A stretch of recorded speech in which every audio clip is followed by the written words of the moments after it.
Biden bows out. Late reversal of Penn's race for White House as president endorses Harris the lead ticket. Biden's campaign co-chair, Cedric Richmond, was saying this. I want to be crystal clear. He's made a decision, and that decision is to accept the nomination and run for re-election, win re-election. Yeah, okay. Just a few hours later, a letter was released bearing Biden's signature announcing he's going to step aside from the race. So what happened? That's so funny. They're crying foul. They're playing to the referee. They're like, I don't like it. They're not playing fair. Like, get the fuck out of here, dude. See you on a Sunday night. Good to see you, Laura. And we understand that four of the president's top advisors made a pilgrimage to the beach house. It was Ron Klain, Anita Dunn, Steve Ricchetti, and Mike Donnellan. They were all there last night. Yeah, and her name ain't Anita Wynn, if you know what I mean. Let her know what exactly was going to happen. She is talking about this and saying, with this selfless and patriotic act, President Biden is doing what he has done throughout his life of public service, putting the American people and our country above everything else. As recently as last night, the president was digging in, according to a report in the New York Times that outlined his frustration with Speaker Pelosi and Barack Obama for not doing more to stop the Democratic Party mutiny against him. And President Biden justified staying in the race just last week, saying he initially wanted to be a bridge to another generation of Democrats, but he doesn't want to hand things off to them while the country is so polarized. The pressure on the president built and built and built after that really shaky debate, which happened way earlier than normal because his campaign thought that was going to help them. It didn't. The president now says, "It has been the greatest honor of my life to serve as your president. And while it has been my intention to seek re-election, I believe it is in the best interest of my party and the country for me to stand down and focus solely on fulfilling my duties as president for the remainder of my term." And there have been a lot of questions about what exactly the family's impact was on President Biden as he weighed what to do. And we just got a statement from the First Lady's office that says, down to the last hours of the decision only he could make, she was supportive of whatever road he chose. She's his biggest believer, champion, and always on his side in that trusted way only a spouse of almost 50 years can be. That is the latest from a very, very busy day here at the White House. Laura. Wow, Peter, thank you so much. I want everyone to understand there are a few points we have to be very clear about tonight. Biden tonight is just as overall healthy and just as capable of doing the job as he was before the debate with President Trump. Obama, Schumer, Pelosi, they all knew that he was, basically not completely together. That weeks and weeks and weeks ago. In fact, they've known it for years, but they didn't care.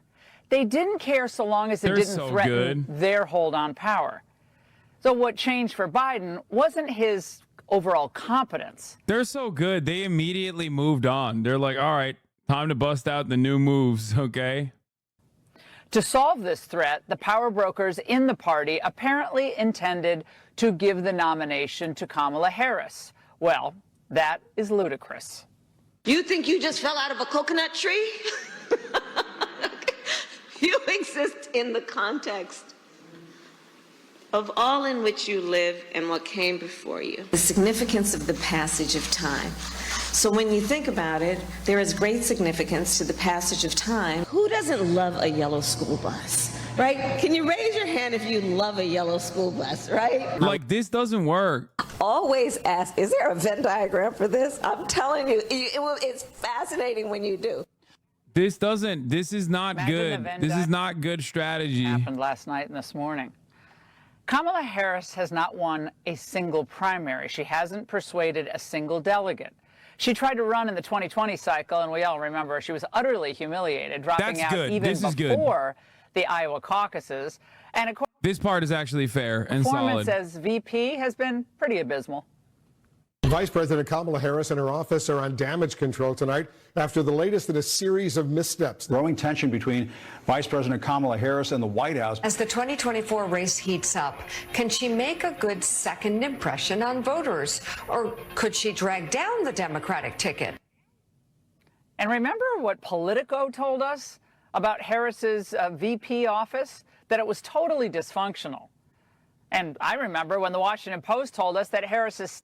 Thank you. Please, this is sanity, okay? The last insane, chaotic, stupid month in American politics has obscured a simple, basic truth. Trump is deeply unpopular and an eminently beatable politician. It is so fucking real. And this is the reason why I was saying that even Joe Biden, despite being a fucking carcass that people now recognize is a carcass, still had a shot at defeating Donald Trump, albeit a shot that was increasingly getting worse and worse, okay?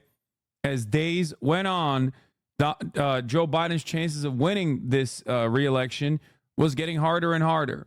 Having said that, however, I think people forget how unimaginably unpopular Donald Trump is. I don't think he's unpopular. Brother, you are wrong, okay? You are fucking wrong. I'll say it like this, okay? 2016 Donald Trump was new. He was fresh. People were like, ooh, this is a guy. I really hate the fucking system. I'll blow up this goddamn system. 2020 Donald Trump lost after 4 years of being president, okay? At that point, he was no longer an unknown entity. Everybody knew him. His popularity stayed solidly at that 30% base of support. That support is an absolute must if you want to win the Republican Party's primaries. But the Republican Party itself recognized how fucking polarizing and unpopular Donald Trump was. Okay? I live in Butler. Uh-oh. Yeah. He might be popular in Butler, but guess what? Butler County, Pennsylvania is 14,000 people. Okay? He is not fucking popular in populated areas. Like, that's a predicament. You know what I mean? When we're talking about Pennsylvania, like, yeah, sure, the countryside surrounds the cities, but, you know, we're not doing a Maoist peasant revolution or some shit, okay? We're doing an election. And in a Democratic election, you got to be popular in the cities, too, if you want to win the state. You feel me? As of 9 p.m. Eastern time, grassroots supporters have raised $46.7 million through ActBlue following Vice President Kamala Harris's launch. This has been the biggest fundraising day of the 2024 election cycle. Small donors are fired up and ready to take on this election. This isn't even the money faucet yet. Like, people are talking about AIPAC and shit. This isn't even the fucking money faucet that comes in. Like, this is just straight up people being like, oh, I'm invested in the election cycle. They have to compete with 60 billionaires funding Trump. No, I know. Trump has the billionaire vote on lock for sure. Oh, by the way, the funniest part is, like, you guys were saying Kamala Harris got $5 million from AIPAC, and it's literally fucking Biden's money. Harris's Israel lobby total pre-Biden is $182,000. Chatters in the chat being like, Kamala Harris got directly $5 million from AIPAC. Who do you think, Congresswoman, might be the strongest running mate for Kamala Harris if she does become the presidential nominee? Okay, it's like my head is spinning. It's been spinning for 3 weeks. I think that that there are conversations that need to be had. We need to see who even the people are that would be interested if they were asked. And I'm just not going there today. My head is just spinning too many different other ways, Wolf. I think all of our heads are spinning right now. Representative, thank you so much for joining us.